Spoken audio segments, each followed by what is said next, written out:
The secret behind secret societies. Obviously, the secret behind secret societies is the secret that people don't want to spread abroad. Revelation 17:4, and the woman was arrayed in purple and scarlet colors, and decked with gold and precious stones and pearls, having the golden cup in her hand, full of abominations and filthiness of her fornication. There's only one church in the whole world that uses a woman with a cup, and that is the Roman Church. And here is Città del Vaticano, using the woman with the golden cup, and she is called Fides on all their documents. Fides. Now, what does that mean? Fides. Well, let's go to a Masonic source, a very good Masonic source, written by Albert G. Mackey, the Manual of the Lodge. Albert Mackey was a 33-degree Freemason. It'll become clear as we go through the lectures what this means. And he says, the right hand has in all ages been deemed an emblem of fidelity, and our ancient brethren worship deity under the name of Fides, or fidelity, which was sometimes represented by two right hands joined, and sometimes by two human figures holding each other by the right hand. Numa was the first who erected the altar to Fides, under which the name, the goddess of oaths and honesty, was worshipped. So it means honesty and fidelity, but it is also an image of a female deity. Now, Revelation 17 verse 5 calls this institution the mother of prostitutes.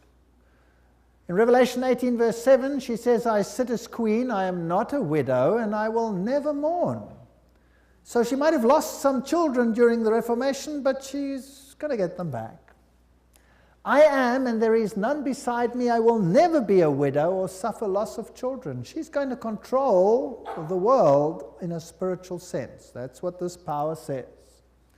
Now, it's interesting that the Vatican has just recently, September 5, 2000, issued this encyclical, Dominus Iesus, where she says, other churches are no sisters of ours, the Vatican insists.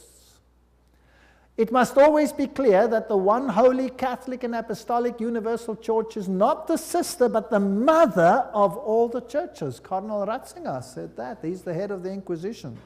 They don't call themselves the Inquisition anymore. They call themselves the Congregation for Doctrine and Faith. But it's the same thing. It's even in the same building. Now, she is not the mother, she is not the sister, but the mother of all the churches. That means all the other churches are subject to her, right or wrong. That's what she says. Now in Revelation 13 verse 1 and 2, speaking about the same power, it says, and the dragon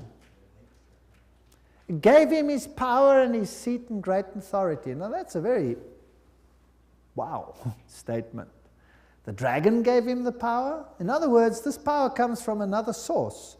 Now, doesn't Catholicism preach Christianity? Yes, it does. Doesn't it preach Jesus Christ as the Savior of the world? Yes, it does. But it also preaches mediation through other mechanisms and through the church. Now, it is interesting that in secret societies there are always two doctrines. One for the initiated and one for the goyim, the uninitiated. And the Knights Templars had two doctrines. The one was the inside esoteric occult doctrine, and the other one was the exoteric, the one to the outside, and that was Catholicism. So the masses received a religion which the insiders turned on its head. Amongst occult insiders, Lucifer is the true Son of God. Jesus is a second son who was defeated by the first one who had been thrown out. So Lucifer is the true luminary, the victor in the battle, and will be the one who will be worshipped at the end of time. That is occult doctrine. That's always been the doctrine of the Kabbalah, the Kabbalist doctrine, and it has been the doctrine of Gnosticism. But of course, It's not what the Bible teaches, but then Catholicism doesn't teach what the Bible teaches either. Revelation 17, verses 12 to 14, talks about 10 horns you saw are 10 kings who have not yet received the kingdom, but who for 1 hour will receive authority as kings along with the beast. They have one purpose and will give their power and authority to the beast. And they will make war against the Lamb, but the Lamb will overcome them because he's Lord of lords and King of kings, and with him will be his called, chosen, and faithful followers. Now we're going to deal with the whole chapter of Revelation 17 at a later stage. But the kings of the world, here represented by these 10, will give their power to the system, just like in the Middle Ages, and enforce the doctrines on an entire world. Very interesting. This will be this beast from the bottomless pit. Now, Gary H. Carr, in his work En route to global occupation, puts it this way. He says there were the ancient mystery religions which come from Babylon, and they were pantheistic, of course, which means God is in nature, God is in everything, which in effect makes us God then too. This was inculcated in Kabbalism, was taken over in the Christian era in what is called Gnosticism, and the Knights Templars were the inner secret core that had the ancient knowledge of the mystics. This was carried further through Rosicrucianism, Freemasonry, and the Illuminati, which, according to Gary Carr, controls Marxism, American European secret societies and political societies, international banking, and the World Council of Churches. Now that sounds very strange. Is the World Council of Churches controlled by Freemasonry? We'll have to look into that in some detail. Then, of course, you have the entire New Age movement, the Theosophical societies, the many cults, and all these things are all controlled by this mechanism to make null and void the doctrine of salvation in Christ alone. That will be the final battle. And in order to achieve this, this woman has concealed herself and has hid herself in a garb of Christianity, and people receive the Goyim doctrine and do not know what the inner core doctrine is. That is quite something. Well, if we look at 1 Chronicles 16, verse 26, for all the gods of the people are idols, but the Lord made the heavens, tells us that idolatry is quite something that's rife on the earth. And Nimrod, the Lord of heaven, Tammuz, the pagan Messiah, and Semiramis, the queen of heaven, these find their origin in Babylon. And if you go through all the religions that were propagated in Lebanon, Phoenicia, Babylon, Assyria, Greece, Rome, Egypt, India, China, Mexico, Scandinavia, you have only this same picture under different names: Baal, Tammuz, Ashtoreth, El, Bacchus, Astarte, Belus, Tammuz, Rhea, Ishtar, Ninus, Hercules, Beltis, etc., etc. In Egypt, Ra, Osiris, or Horus, Isis, Hathor, India, Vishnu, Krishna, Isi, or Devaki, and so on and so on. Now, Romanism, the Roman Church, has taken this Trinity and made it Father, Mother, Child, which means that they must elevate the female to the point of deity. And we'll see how they did that and how they are doing that with the sanction of the Pope. So the true Trinity and the Roman Catholic Trinity are two different things. For the Goyim, it's Father, Son, and Holy Spirit. For the inner circle, it's Father, Mother, Child, which is none other than Baal, Tammuz, and Ashtoreth, if you want to take it back to those times. Jupiter is the god who is worshipped under Petrus, the rock.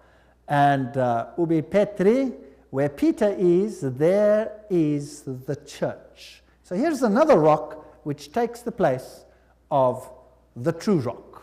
Christianity and the secret societies, we could just summarize it as follows. The old Babylonian religion gave rise to Kabbalism.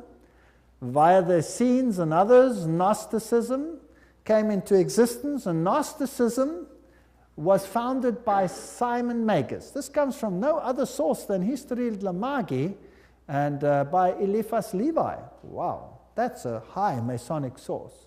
So Gnosticism, founded by Simon Magus. Then this Gnosticism, with its secret doctrine, was eventually, over time, through many intermediary organizations, carried over to the Knights Templars. And the Knights Templars were a group of a Roman Catholic order, if you like, that were set over the temple site to protect it. And they had strong links to Islamic societies, the Ismailis, the Karmatites, the Fatimites, the Druzes, and the Assassins. And these are very, very interesting, and we'll be dealing with them when we talk about the Islamic connection, what the secret societies actually teach. Just like the Templars had two doctrines, one for the Goyim, the uninitiated, and one for the insiders, and the two diametrically opposed to each other, so the secret societies of Islam do exactly the same thing. But that's another lecture. Now the Templars, they had their secret inner information inculcated in the Rosicrucians and the Jesuits. The Jesuits, again, formed and created Freemasonry. And Freemasonry was created as the Protestant arm of the Roman Catholic Church. Unbeknown to them, beguiled, fooled, if you like, into doing the work that Rome wanted them to do, so that Rome could sit in the background while Freemasonry did it for them. And then it wasn't them, it was them. And it was mainly Protestants that were doing it, and not Rome. Very clever. Very, very clever indeed. So now let's have a look at these Knights Templars. Here are some of the representations. This is Desmaloy, the founder of the, or not the founder, but the leader at the time of its dissolution of the Knights Templars. This is what their dress looked like, if you like, and that is one of their symbols. It is a symbol that is used by many churches today. Did you know that? Many charismatic churches use that symbol. That's fascinating. And Jehovah's Witnesses use that symbol as well. We'll come to that in another lecture. Now let's have a look at what Nestor Webster, Secret Societies and Subversive Movements, has to say about the Templars. We're not going to read it all, but you can always, if you get the video, stop the quote. In the year 1118, 19 years after the First Crusade ended with the defeat of the Muslims, the capture of Antioch and Jerusalem, these groups were founded that were eventually established as the Templars, and they presented them with a house near the site of the Temple of Solomon, hence their name, Knights Templars. And they became very famous and a very powerful order which controlled all the finances, the financial world. They were the banking elite of the world, if you like. And then in the year 1128, the order was sanctioned by the Council of Troyes and by the Pope. It was a Roman Catholic order within the church. Now, some years later, October 13, 1307, this order was officially brought to an end by the King of France because it had come to light what they were doing, so it was said. The King of France, Philippe le Bel, had the Templars arrested, and the date was Friday the 13th, October 1307, and since that day, Friday the 13th is a day of bad luck for the entire world. And the charges brought against them were: the ceremony of initiation into the order was accomplished by insults to the cross and the denial of Christ, and gross obscenities. Gross obscenities. There were all kinds of things reminiscent of Sodom that had to take place there. The adoration of an idol, which was said to be the image of the true God, and that was Baphomet, the symbol over here of the androgenic male-female deity. The omission of the words of the consecration of the Mass, the right that the lay chiefs amongst themselves giving absolution, and authorization of unnatural vice. So they had to to curse the cross, trample upon Jesus, swear allegiance to Baphomet, and sanction this with unusual vice. That's a pretty serious crime in those days, so he was sentenced to death. But the order actually didn't disappear. The Pope was very reluctant to say that it was so. Masonic ritual includes references to the Knights Templars. For example, here, Secret Societies and Subnervous Movements says, several knights who had set forth the rescue of the holy places of Palestine from the Saracens formed an association under the name of Freemasons, thus indicating that their principal desire was the reconstruction of the Temple of Solomon. And you hear a lot about the reconstruction of the Temple of Solomon today, and the story of Israel and all those interesting things. Now let's go a little bit into some of the history. I'm taking you to this beautiful palace. Where do you think it is? It's in Jerusalem. And it's Notre Dame Vatican. And this is where the Pope has his representation in Jerusalem. It's a palace for a king. There's the Vatican flag flying outside. And there's even a whole lane where you have some interesting papal artifacts. Now in Jerusalem, I went to look up the site of the knights. And here is the Knights Palace, the Latin Patriarchate. This is where the Knights Templars originally had a site, and the Knights of the Papacy now control this area. This is their symbol that they use. That is also the Knight's shield, which is used by many religions today. The Rema Church uses that symbol, for example. These are the eternal warriors. That is the symbol that they use. There they are they kiss the Pope or the Patriarch's ring. They are knighted just like knights, and they knight highly prominent bankers and individuals such as that. Inside this church, you have, of course, the statue of Jupiter as Peter. Notice that the foot is well kissed. And I didn't want to kiss the foot, so I just stood there.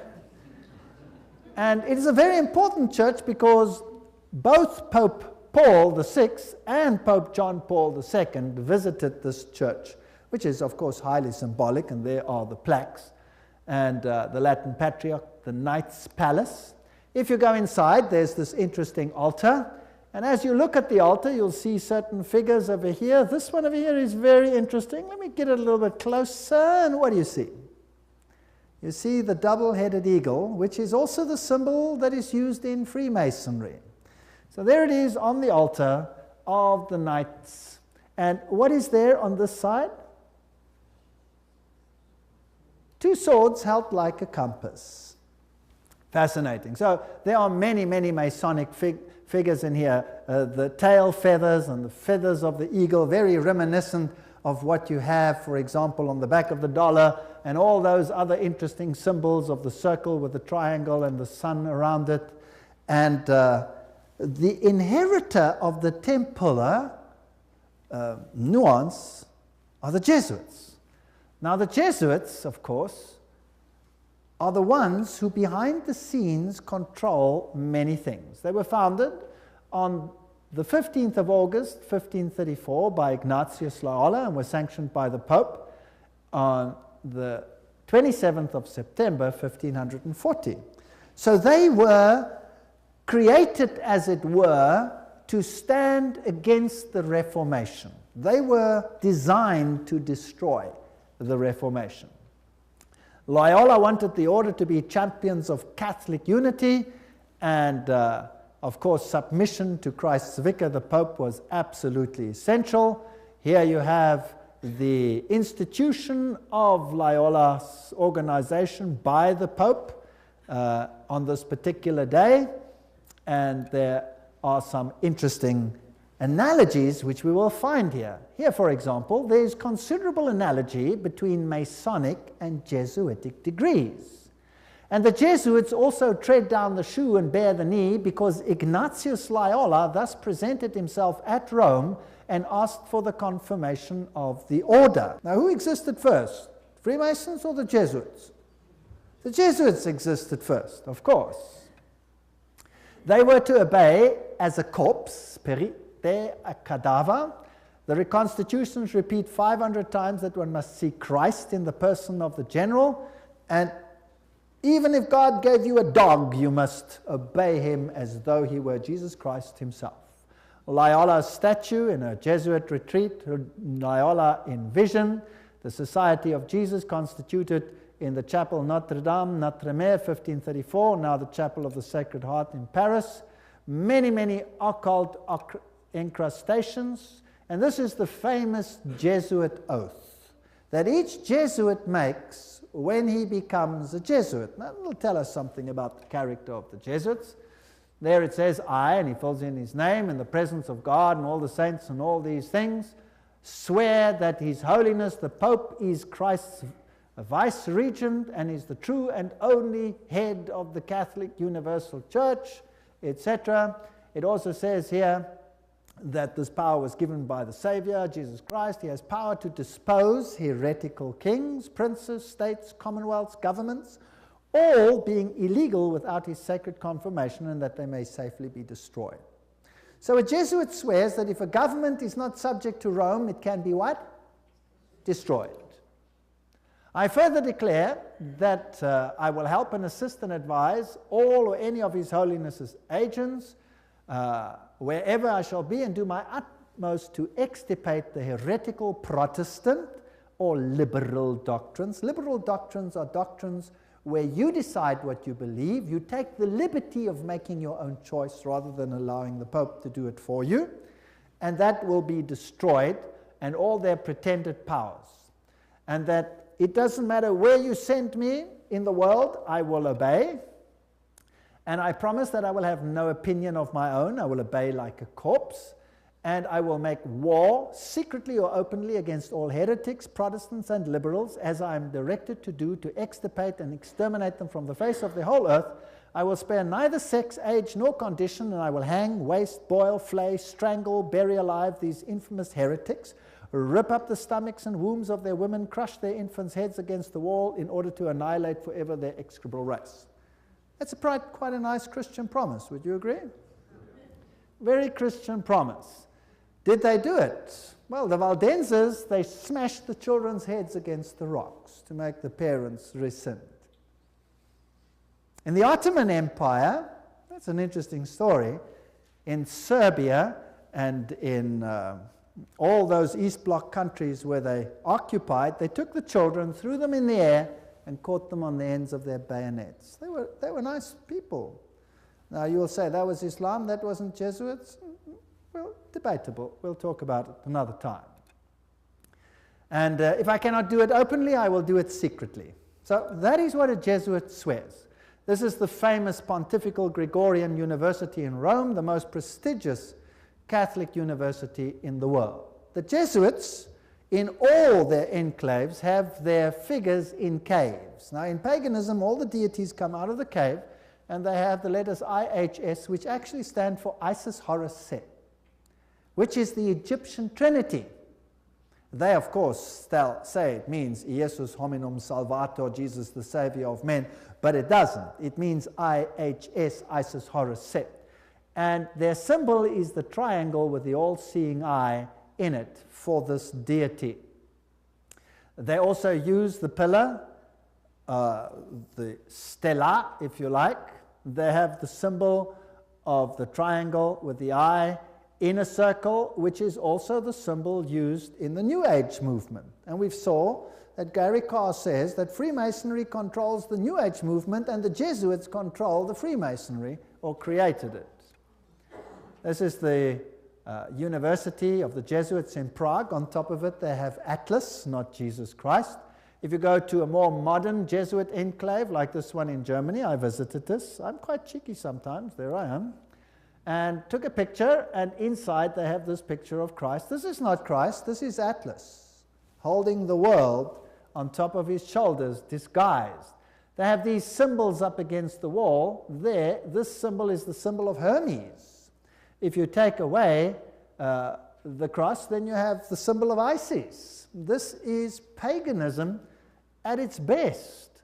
And these symbols over here are nothing. Here it is, Jesuit Kirche, when it was built, etc. And their symbolism, Maria, the M is the Masonic M, the triangle, Ria, the goddess. Here is a church in Germany, a cathedral. Inside you will see this circle with a cross in it, the crossed swords, symbol of all symbols used also in Freemasonry. Now if you go back to ancient Assyria, that was a very prominent cross. It was the Maltese cross. It comes from ancient paganism. They have the symbols of the star over here, two stars one over the other, or two crosses one over the other. They have the compass, they have the moon with a disc in it or a star in it, which is the symbol that Islam uses, for example. They have the solar calendar and the triple crown. All of these are used by the papacy.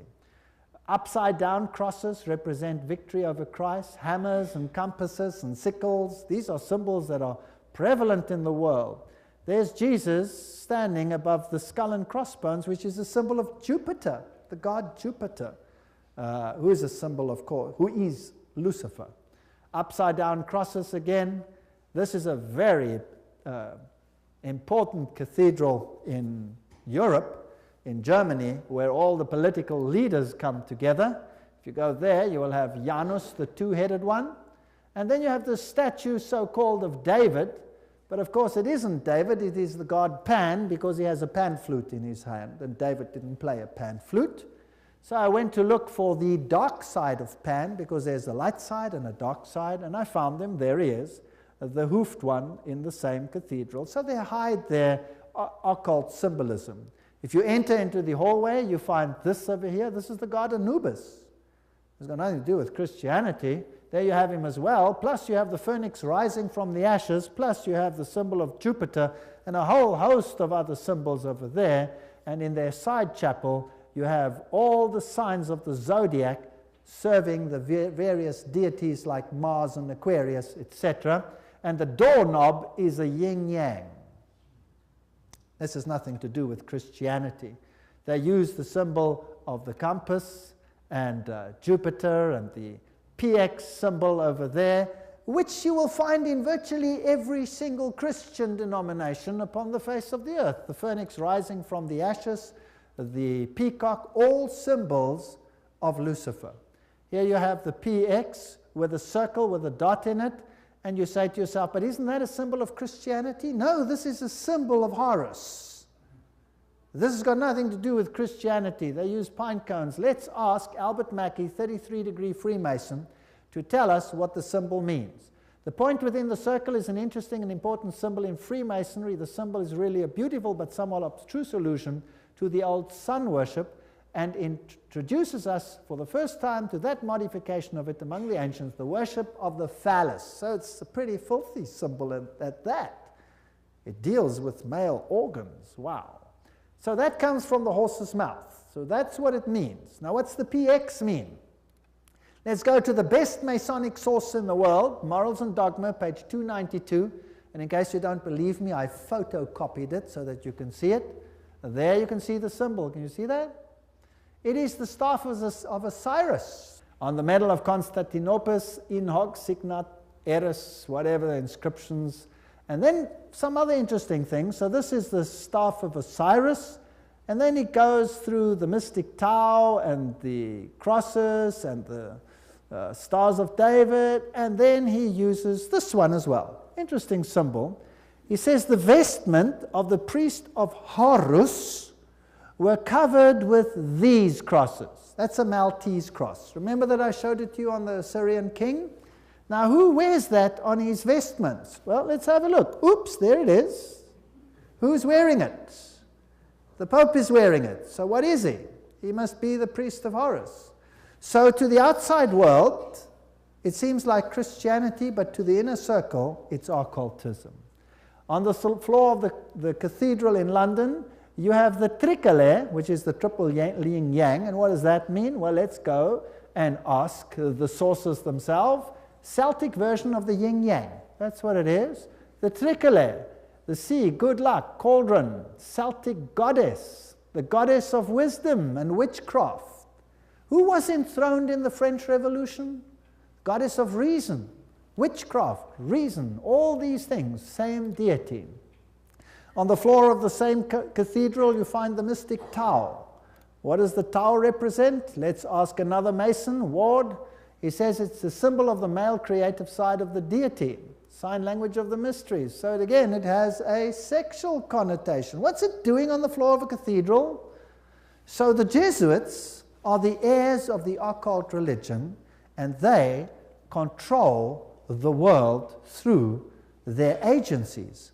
They stand in the background, create sub-organizations, and everybody thinks they are not active. Let's ask them themselves what they believe. Here is the history of the generals of the Society of Jesus. These are all the generals, starting with Ignatius Loyola. They're all listed down there. We don't have to go through them all the way through to the present one that rules now, whose name is Peter Hans Kolvenbach. Nice German name. It's interesting that the Germans are very prominent in this. Peter Hans Kolvenbach is the head of the Jesuits. Cardinal Ratzinger, another German, is the head of the Inquisition. They seem to be pretty much in control. What does he look like? There he is, Peter Hans Kolvenbach. You're looking probably at one of the mightiest men on the earth today, if not the mightiest. He's the Black Pope. Here you have the cave of Loyola. Here you have George W. Bush and the Pope in audience with each other. And they don't do anything by chance. They just happen to do this exactly under that picture I showed you, where Loyola receives his commission from the Pope. Now, the ceremony of induction and the extreme oath of the Jesuits, Library of Congress, catalog card, there it is. You have been taught to insidiously plant the seeds of jealousy and hatred between communities, provinces and states that were at peace, and incite them to deeds of blood involving them in war with each other, and to create revolutions and civil wars in countries that were independent and prosperous, cultivating the art and the sciences and enjoying the blessings of peace, to take sides with the combatants and to act secretly in concert with your brother Jesuit, who might be engaged on the other side, but openly opposed to that with which you might be connected, only that the church may be the gainer in the end, in the conditions fixed in the treaties for peace, and that the end justifies the means. Whoa! This is Hegelian science. Two opposing viewpoints, dialectic thinking. You war the one with the other, and you rub them up until nothing is left. It's called thesis, antithesis, and the resultant clash brings synthesis, that which you want. Now note that the Jesuit can be very active on the one side, but he can be equally active on the other side. So this is all a process whereby they wish to attain things. The 30-year War. Now, what was that about? The aim and the object was that that war should in truth become a war of annihilation. Besides, was it possible for them to allow peace to be concluded with countries whose rebellious governments had issued a law ruling that no Jesuit should ever again dare to show his face? Do you know that the Jesuits were thrown out of virtually all countries, including Catholic ones, because they were so divisive? Catholic kings couldn't even take the Jesuits and threw them out. If a Catholic king dared to throw out a Jesuit, that country was destroyed, Catholic or not, and the Jesuits are back. You can take your bottom dollar for that. So, the frightful responsibility for this terrible 30 Years' War must rest upon the Emperor Ferdinand II and his teachers, rulers, and bosom friends, the sons of Loyola. Every single thing I'm saying is a quote. Popery, an enemy to civil religious liberty. In 1550, Pope Julius declared his claim to universal temporal political power, evidenced by a new coin he issued, its motto having read, "The nation and kingdom that will not serve me shall perish." Now please note that this is a Roman Catholic statement, that the nation and the kingdom that does not serve the papacy will perish. What does that mean in terms of Protestant countries then? Are they going to be in trouble, yes or no? I would say yes, they will be in trouble. Thomas Aquinas, the great philosopher of the Roman Catholic Church, said, "The Pope by divine right has spiritual and temporal power as supreme king of the world. The Pope of Rome, as head of the papal government, claims absolute sovereignty and supremacy over all the governments of the earth." All the governments. All these quotes are highly potent quotes. There is nothing mediocre in these quotes, and they come from the highest sources. The right of deposing kings is inherent in the supreme sovereignty which the popes as vice-regent of Christ exercise over all Christian nations. Cardinal Henry Manning, 1892, he was Archbishop of Westminster. So, he is in control of all nations of the world. Now, it's interesting that the Bible tells us that these words were put on the Christ's cross at the crucifixion. Jesus of Nazareth, the King of the Jews. You read that in John 19:19. But the Roman Catholic crucifix has the words "INRI" written on it. Now, if you look it up in Webster's dictionary, it means Jesus Nazarenos Rex Iuderum. But in the extreme oath of the Jesuits, "INRI" means something totally different. It means "Iustum necare reges impios," which means it is just to exterminate or annihilate impious or heretical kings, governments, or rulers. That's an interesting point. Now, another thing that they want to do is destroy Protestantism. We cherish at the bottom of our hearts this principle that whatever does not unite with us must be annihilated. And we hold ourselves ready to make, as soon as we shall have the means, an energetic application of these principles. Protestantism is already wearing out and sinking to decay. Yes, we are destined to insult its last agonies, to march over its broken skeleton and scattered bones. Oh, let us hasten this dissolution by our strong and united efforts. Then already, they wrote, Protestantism is becoming decomposed, and we are gaining men of note. This is extracts from The Secret Plan. Those are the worst of the Catholics, the Inquisitors, the Jesuits. They are simply the Romish army for the earthly sovereignty of the world in the future, with a pontiff of Rome for emperor. Something like a universal serfdom with them as master is what is being planned. That's all they stand for. They don't even believe in God, perhaps, the brothers Karamazov.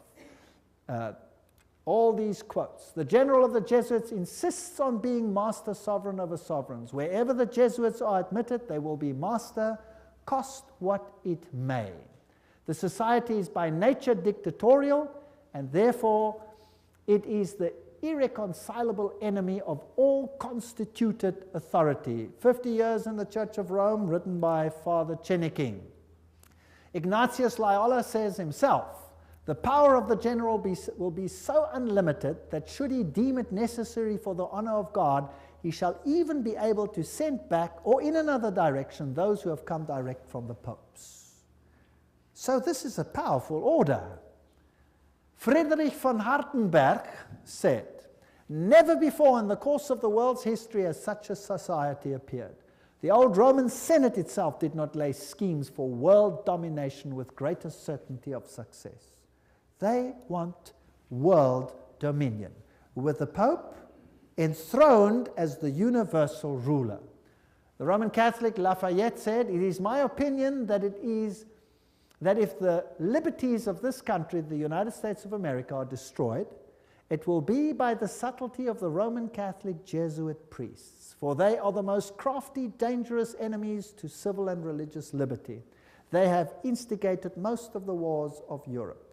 These are prominent people speaking. Morse, he's the founder of the Morse code, the inventor of the Morse code. He said, and who are these agents? They are for the most part Jesuits, an ecclesiastical order proverbial through the world for cunning, duplicity, and total want of moral principle, an order so skilled in all the arts of deception that even in Catholic countries, in Italy itself, it became intolerable and the people required its suppression. That's another prominent man. Archduke Maximal Francis said, They have so constantly mixed themselves up in the court and state intrigues that they must in justice be reproached with striving after universal dominion. And we could go on and on and on. This is a very interesting one. This is Michelangelo Tamburni, 1720. This is the Jesuit of the general of the Jesuits, the general speaking to the Duke of Brancas, and he said the following: "See, my lord, from this room I govern not only Paris but China. Not only China but the whole world without anyone knowing how 'tis managed." Interesting. This is what the Jesuits themselves had to say. The Pope's confessor has to be a Jesuit. And the Pope himself has to come to a Jesuit to confess. The Vatican Empire, everything I say is a quote. This here is Jean-Baptiste Janssen. He ruled from 1946 to 1964, and he looks like a charming gentleman, very cheerful. But nevertheless, you can see that this photograph was taken from the Saturday Evening Post, 1959, and this is what he is in command of. And now we will want to deal with these issues in the next session. He controls the following secret societies: the Sovereign Military Order of Malta, so he is in control of the Knights of Malta; the Scottish Rite Shrine of Freemasonry; the Order of the Illuminati; the Knights of Columbus; the Knights of the Ku Klux Klan; B'nai B'rith, the Nation of Islam and its private army called the Fruit of Islam; the Mafia Commission, Opus Dei, along with a host of lesser brotherhoods. So each one of those secret societies is controlled by the Jesuits. Persecution of the Catholic Church in Germany has been directed only against those elements which did not entirely submit to the ever-increasing centralization of authority in church and state. So sometimes it looks as if even the Catholics are suffering, but only those Catholic groups that are not totally submissive to this system will be subjugated. Some Catholic orders were actually opposed to the Jesuits. They were killed, they were wiped out. In the French Revolution, the Dominicans had taken over the Inquisition from the Jesuits. Boom, they were zapped. And the Jesuits took it back. Its objective was, and is still, to destroy the effects of the Reformation and to re-establish the Holy Roman Empire of the German nation. A greater Germany, in other words, must be made again the center of a revived Holy Roman Empire. Leo H. Lehman, 1942, an American historian, said that. Isn't it fascinating that the Russian president, or a Russian president, let me put it that way, and many political leaders have given the assurance that Germany will once again play a greater role in the new Europe today. Isn't it also fascinating that it was a Jesuit priest, Father Stempfler, and not Hitler, who wrote Mein Kampf? In fact, you can read it on Mein Kampf itself. Now, the SS used this symbol of the skull and crossbones. What was that a symbol of? Do you remember? It was the symbol of Jupiter, the god Jupiter, the god of death. It's also the symbol of Osiris, who was the god of death. Anubis is just another form of Osiris. He is the god of death. He's the god of the dead. But Jesus says, I am the God of the living. I am not the God of the dead. I'd rather serve the God of the living. The SS was organized by Himmler according to Jesuit order principles. The rules of service, spiritual exercises prescribed by Ignatius Loyola constituted a model which Himmler strove carefully to copy. Absolute obedience was the supreme rule. Every order had to be executed without comment. Every single statement is being read from a reputable source. Again, in that wonderful book, The Great Controversy, we get an idea of the Jesuits. Throughout Christendom, Protestantism was menaced by formidable foes. The first triumphs of the Reformation passed. Rome summoned new forces hoping to accomplish its destruction. At this time, the order of the Jesuits was created. Notice what this quote says. The most cruel, unscrupulous, and powerful of all the champions of popery. Cut off from every earthly tie and human interest, dead to the claims of natural affection, reason, and conscience, wholly silenced, they knew no rule, no tie, but that to their order, and no duty but to extend its power. We don't have to read the whole quote. But they made it their business to destroy Protestantism. The Jesuit order, therefore, stands before us as the embodiment of a system which aims at temporal political domination, and that over the whole world. You will say to me, surely China will not be subject? Well, we already read a quote by the Jesuit general himself where he says he controls China. Who controls communism? The Jesuits created it, and therefore they controlled it. They practiced it in their South American examples where they practiced it before they instituted it. Very interesting. This is Count von Hernsbruch, 1911, German noble and ex-Jesuit, who says this very thing.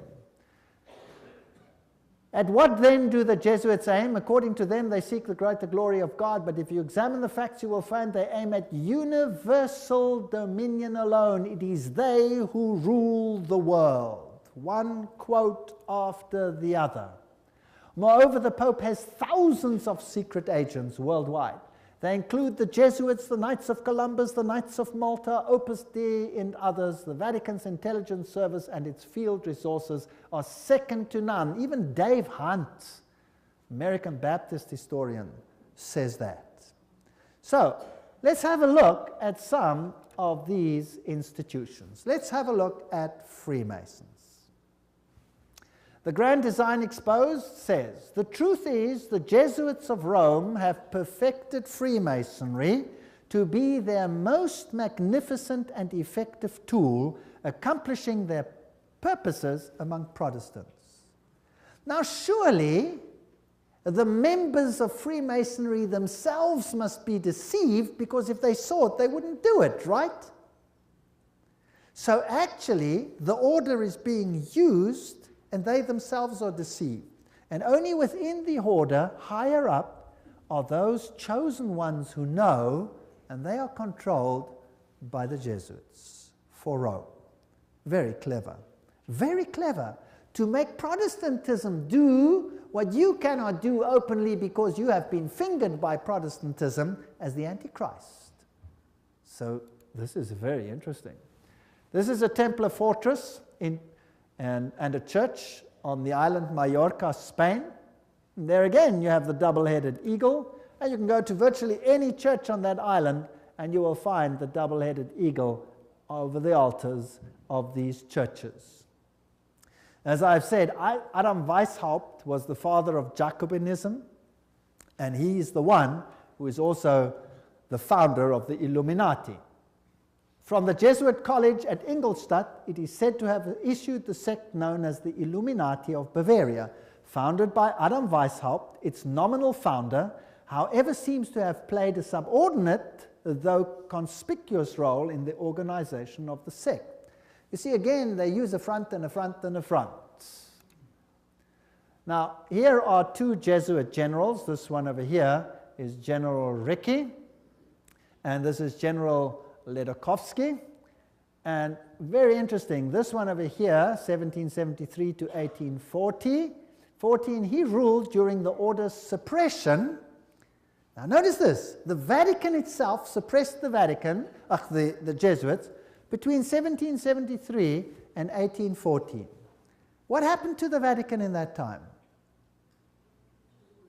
There was a mortal wound, and the Pope was taken into exile and he died. Isn't that correct?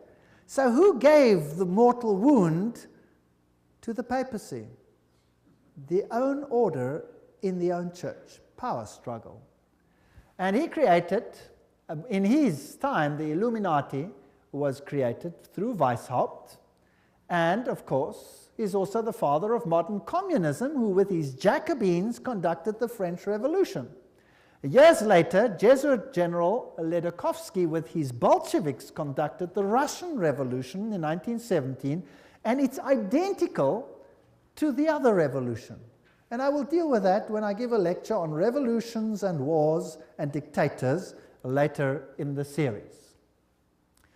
France's greatest authority on the Jesuits, Edmond Paris, said, "The Russian Revolution, by eliminating the Tsar, protector of the Orthodox Church, had it not decapitated the great rival and helped the penetration of the Roman Church? We must strike while the iron is hot." The famous Russicum, Russian College of Rome, is created in 1929, and its clandestine missionaries will take the good news to its schismatic country. 1 century after their expulsion by Tsar Alexander I, the Jesuits will again undertake the conquest of the Slav world. And did the poor Slavic world suffer? They were slaughtered by the millions. History will show what happened there when Stalin, probably one of the greatest mass murderers of all time, did his thing.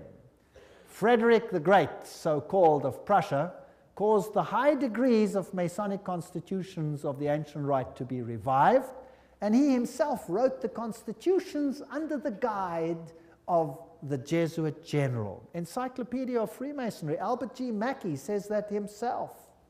Very interesting. And now notice this. This is a source that's unbelievable. This is Isis Unveiled by Blavatsky herself, the author of Secret Doctrine.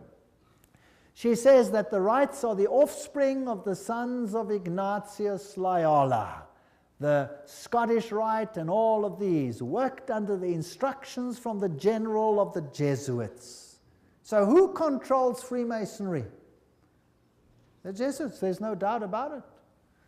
Here, we have confirmed the induction of the Knights Templar Mason into the councils of the said order of knighthood, and hoping in confiding that he will ever be so demean himself as to conduct to the glory of IHS, the most holy and almighty God, and to the honor of the mark we do recommend. There's a ritual in Freemasonry which is totally Jesuit.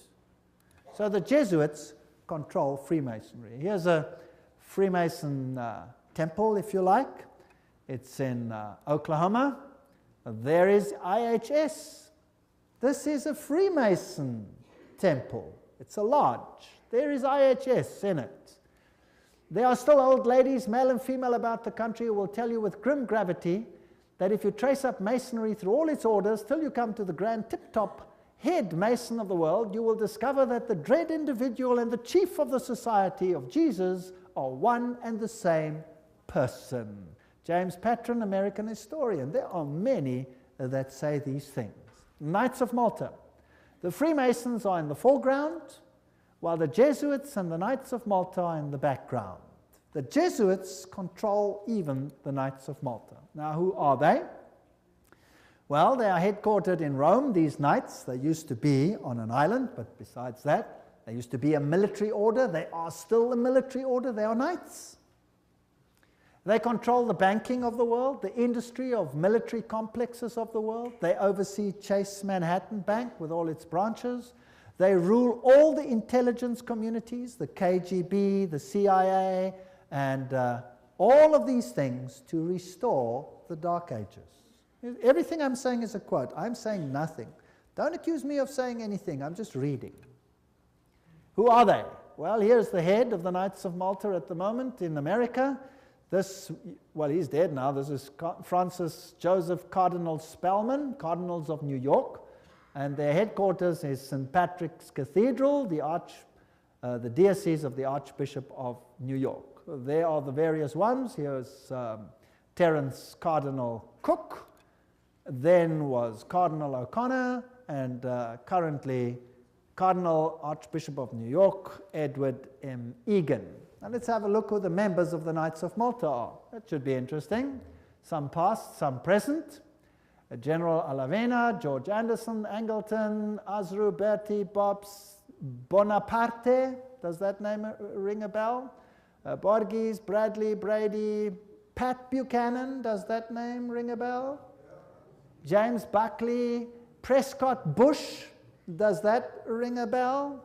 Frank Capra, William Casey, does that ring a bell?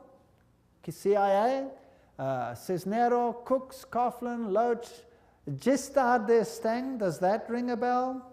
President of France, Bill Donovan, Alan Dulles, Avery Dulles, Edward Egan, that's of course the Cardinal himself, Franz Egon, John Farrell, Flanagan, Flynn, Gelly, Galen, Gorman, Grace, General Alexander Haig, does that ring a bell?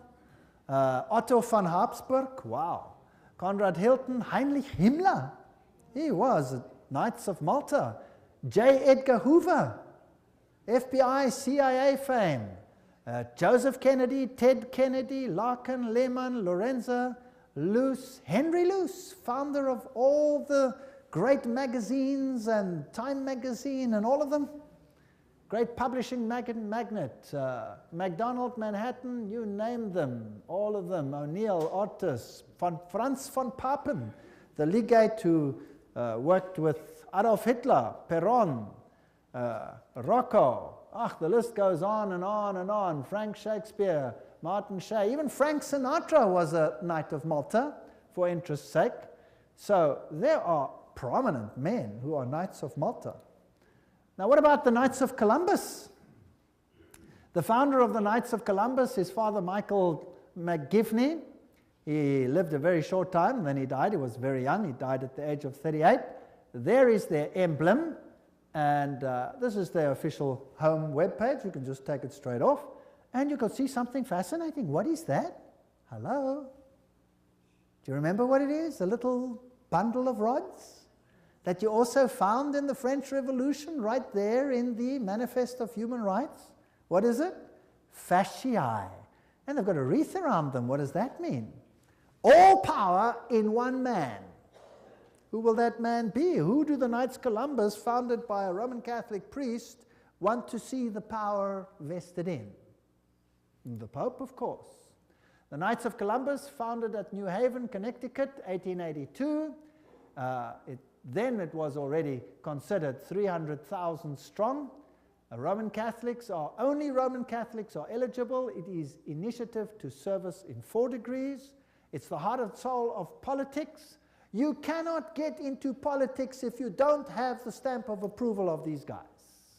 The fact is well known to political machines and non-Catholic politicians whose candidates must receive the approval of Rome and the Knights before they dare nominate them for either dog pound or presidency. The Knights of Columbus' principal business is politics, a Jesuitical politics. Menace to the Nations, Jeremiah Crowley, there's the quote. These are serious accusations. There they are, with their fasciae, which will become clearer as we go on, and we can see where we are heading. For today, Rome considers listen to this. Today, Rome considers the fascist regime the nearest to its dogmas and interests.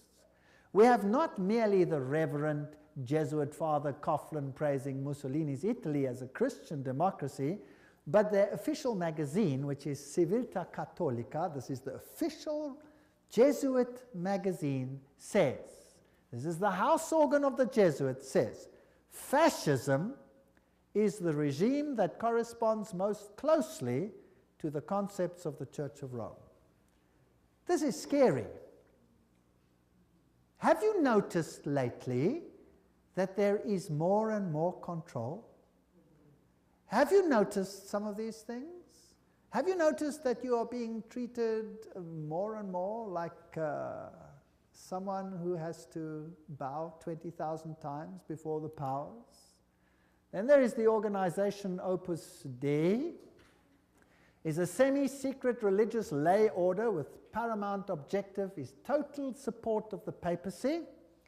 And these people walk around with clamps that tear into their flesh so that they have constant pain with every movement to remind them of their obligation.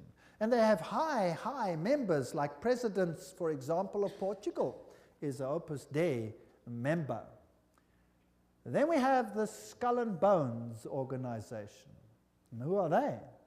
Well, they have this interesting skull and bones. What does it represent? You know that by now.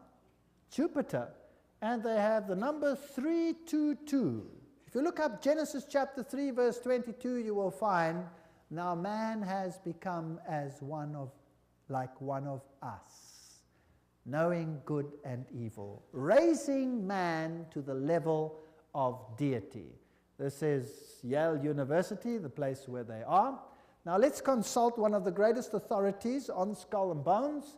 That is Anthony Sutton. Let's ask him who he is. Educated at the Universities of London, Göttingen, California, former research fellow at the Hoover Institute, Stanford University, as well as economics professor of California State University. He had the guts to speak out and write a book, and it cost him dearly. But nevertheless, let's quote him. There is the book, Anthony Sutton, America's Secret Establishment, An Introduction to the Order of Skull and Bones. So that I don't say it, let's quote it. Skull and Bones, it's over, it's Bush. Bush won the election. Let's watch this video. Yale University, the scions of America's first families confess their sexual exploits from a gruesome coffin. In a smoke-filled room, a handful of power brokers manipulate the global economy. These are the purported activities of some of America's secret societies, groups with names like Bilderberg, Skull and Bones, and the Trilateral Commission. The Skull and Bones Society is founded in 1832 by 15 seniors at Yale University in New Haven, Connecticut. They establish a secret society with rules and rituals that remain unchanged to this day. The Skull and Bones initiation ceremony is said to be held in April in the tomb's basement. One distinguished member serves as master of ceremonies. Once enrobed, he is known as Uncle Toby. The shortest senior is appointed Little Devil and dons a satanic costume. A bonesman with a deep voice is dressed as Don Quixote. Another is dressed as the college's founder, Elihu Yale. Still another is given papal vestments. It would all be funny if it weren't for the fact that among the former bonesmen are 3 presidents: William Howard Taft, George Bush, George W. Bush, numerous senators and ambassadors, industrialists like William Whitney, CIA agents, State Department officials, and publishing magnate Henry Luce. Absolute secrecy is also required. In his 1999 autobiography, George W. Bush devotes just one sentence to his membership in Skull and Bones. Quote, "My senior year, I joined Skull and Bones, a secret society so secret, I can't say anything more." The secrecy, according to some researchers, is there to protect the fact that Skull and Bones funnels its initiates into positions of power and influence. The best-known bonesman is ex-President George Bush, who, according to tradition, is supposed to avoid admitting he's a member. Mr. President, are you a member of Skull and Bones? American Journal got a similar response when we recently asked George Bush Jr., the governor of Texas, about his membership. Does it still exist? I mean, the thing is so secret, I'm not even sure it still exists. Okay, so you'll see that George W. Bush is a member. They lie in a coffin. They bow down before a papal figure, swear allegiance. They do all kinds of weird sexual things in a coffin, which I'm not going to explain what they do here. It's pretty vile. And these are the presidents of the most powerful countries in the world, and they belong to secret societies such as this. The order, what it is and how it began.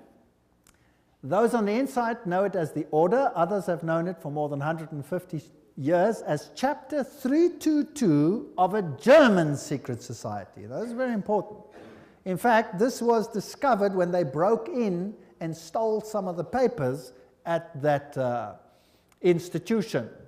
It is officially known as the Russell Trust of 1856, or as the Brotherhood of Death, because they serve the god of death, who happens to be Anubis, if you like, Osiris, if you like, or Jupiter. The American chapter of the German order was founded in 1833 at Yale University by General William Huntington Russell. And Taft, the only man to be both President and Chief Justice of the United States. Interesting. Now, the German order, what does this actually mean? The Illuminati had its origin at the University of Ingolstadt, and recruits were from the student Inkorps. Of course, they had to be students with high connections, you know, sons of very high insiders. The order had its origin in Yale in 1833, but Skull and Bones is a chapter of a German secret society.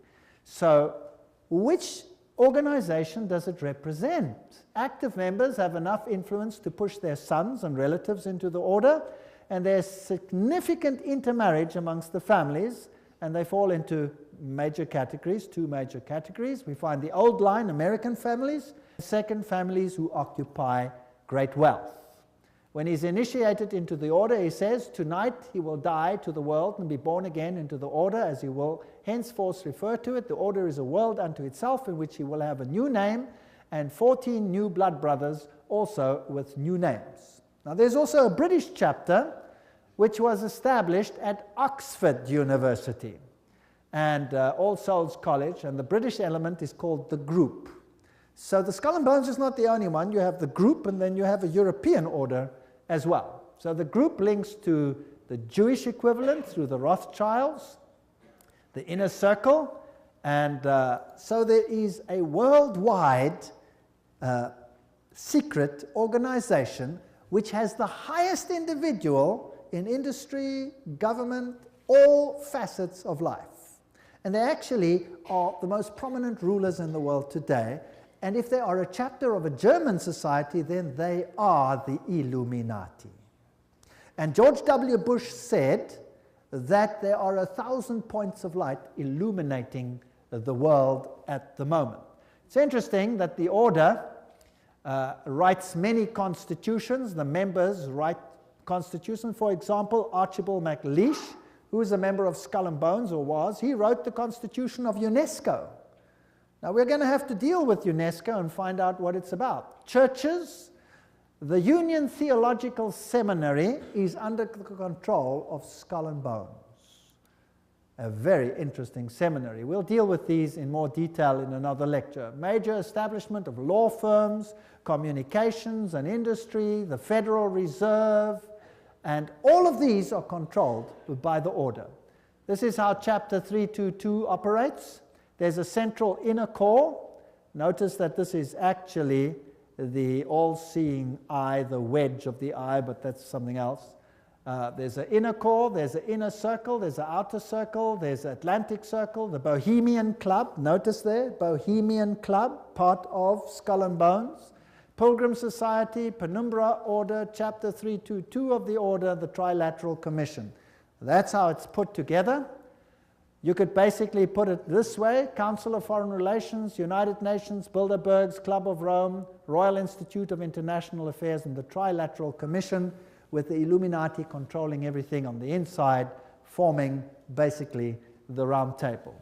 Now, you saw that the Bohemian Club is part and parcel of the issue. Now, what is this Bohemian Club? Well, here's the Bohemian Grove. The August 2, 1982 edition of Newsweek reported, this is just another quote, the world's most prestigious summer camp, the Bohemian Grove, is now in session 75 miles north of San Francisco. It's in a forest. It's a fortress. But strangely, even fortresses can be breached, and one enterprising journalist managed to sneak in. The fiercely guarded 2,000-acre retreat is the country's extension of San Francisco's all-male, ultra-exclusive Bohemian Club, to which every Republican president since Herbert Hoover have belonged. This is just a quote. This is the Bohemian Grove ceremony, which was photographed or videotaped, very darkly, of course, very secretly, by one journalist, which caused a major furor. Now, you can see very little in the slide, so I'll explain to you what's happening there. In this forest, the men appear naked. Naked. They have to walk around naked. In fact, some members have left the society because they're tired of walking around naked. Now imagine every president of the United States has been a member of the Bohemian Grove. And just imagine it. The priests are dressed in vestments, papal vestments, and they pay homage to an owl because the owl sees in darkness. It has illumination. There are other rituals which I do not want to talk about that happen between all these naked men. And if you read your Bibles, you will find that those who worshipped in the groves were called the perverted ones.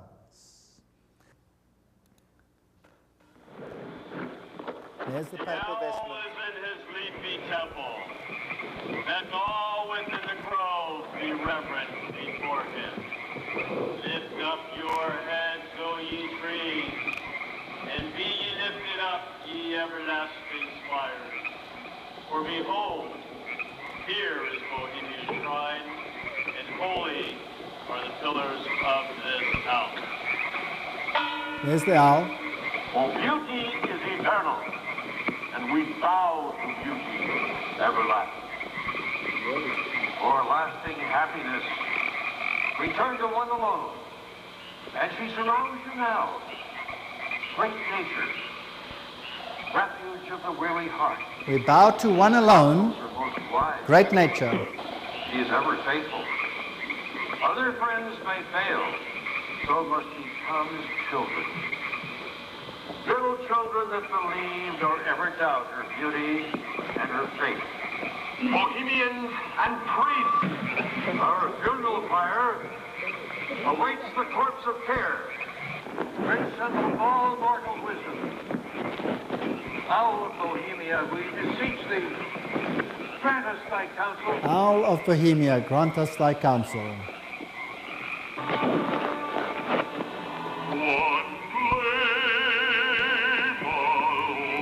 Well, that's just a part of the ritual, which shows that it is nature worship. It is condemned in the Bible, and yet, who are the members? Let's continue. This is an article in Mother Jones, August 1981, volume 6, page 28, and reports who the prominent members were. For example, George P. Schultz, Stephen Batchelor, Gerald Ford, Henry Kissinger, William Buckley. Can you imagine them all walking around naked, worshipping a stupid owl? I mean, that's so pathetic. Fred Hartley, Griffin, Haywood, Coors, Teller, Ronald Reagan, Clausen, George Bush, William French Smith, etc., etc., etc. It is pathetic. Modus operandi of the order. The activities of the order are directed towards changing our society, changing the world, to bring about a new world order. This will be a planned order with heavily restricted individual freedom. That's fascism. And I will show you the papal encyclicals that will make your hair stand on edge as to what is going to happen all over the world. And believe me, I live in a country where it's being implemented. And you can see it happening every single day. It is scary. But you don't have to be afraid if you know why it's happening. If you do not know why it is happening, you will despair, and there are thousands who are putting bullets through their head because they cannot tolerate it. 4,000 farmers driven off the land and murdered in my country alone. They lose everything, they lose hope, they put bullets through their heads, they wipe out their entire families because it's better for them to die than to live with it. And you know what? You give a lecture like this and you show what's behind it and why it's behind it, and guess what? They get hope. Because they see it's not just them and not something they don't understand. Once they start understanding the bigger picture, they gain hope. And they say, wow, so it's not really the end for us, because this is simply the sign that Jesus is coming soon. And there will be a better kingdom. Let us give our lives to Jesus Christ, because this world has nothing to offer. And they get hope. No constitutional protection if you go against it. They control education. I'll show you how in the lectures. Money, law, politics, economy, history, psychology, philanthropy, medicine, religion, media. There is nothing that they do not control. And remember, they are neither left nor are they right. So if there are right-wing parties and left-wing parties, they control them what? Both. That's the Hegelian principle. That's Hegelian logic. Remember that both Marx and Hitler, the extremes of left and right, presented as textbook enemies, evolved out of the same philosophical system, Hegelianism, that brings screams of intellectual anguish from Marxists and Nazis. Remember that the Jesuits were told that they must serve on this side and the other side. Remember that? And create conflict between the sides. This conflict of opposites is essential to bring about the change that they want. Today, this process can be identified in the literature of the Trilateral Commission, for example, where change is promoted under conflict management. Have you heard that name before? Right, conflict is essential. The state is absolute. So the state must have total control. That means the people must relinquish their rights to the state. Do you see that happening in the United States at the moment? Absolutely. So the state requires complete obedience. An individual does not exist for himself in these so-called organic systems, but only to perform a role in the operation of the state. That's exactly what it was like under Nazism. Here's Hegel.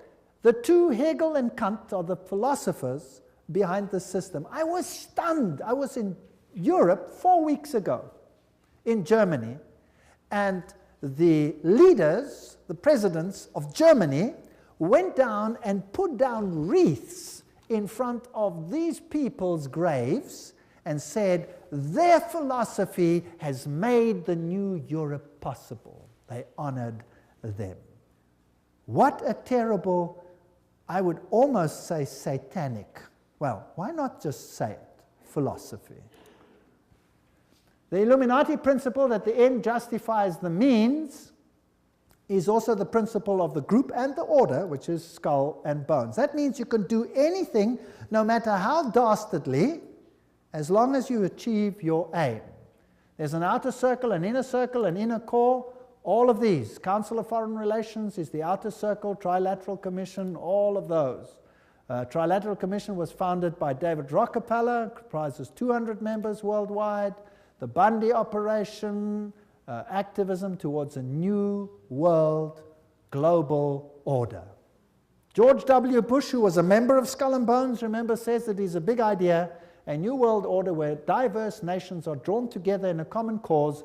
Only the United States has both the moral standing and the means to back it up. So, do you think they're trying to get all the countries of the world to come into this system, yes or no? Do you think it's possible that they are giving their power to a woman who rides them? Does it look like it? Who controls them? The Jesuits. And who do the Jesuits say all power must be under? The Pope. Isn't that correct? All right. So who do you think would clamor for a new world order more than anyone else? Maybe the Pope. Wouldn't that be interesting? Well, here he is. New international order urged for the sake of peace. When? January 3, 2004. His whole New Year's speech was dedicated to asking for the implementation of the New World Order. Vatican City, January 1, 2004. John Paul II started the new year by insisting that peace is possible and thus a duty, and he called for a new international order. CNN, what did that have to say? Pope calls for a new world order. Thursday, January 1, 2004. Vatican City, Pope John Paul rang in the new year on Thursday with a renewed call for peace in the Middle East and Africa and the creation of a new world order based on respect for the dignity of man and equality amongst nations. What did he say?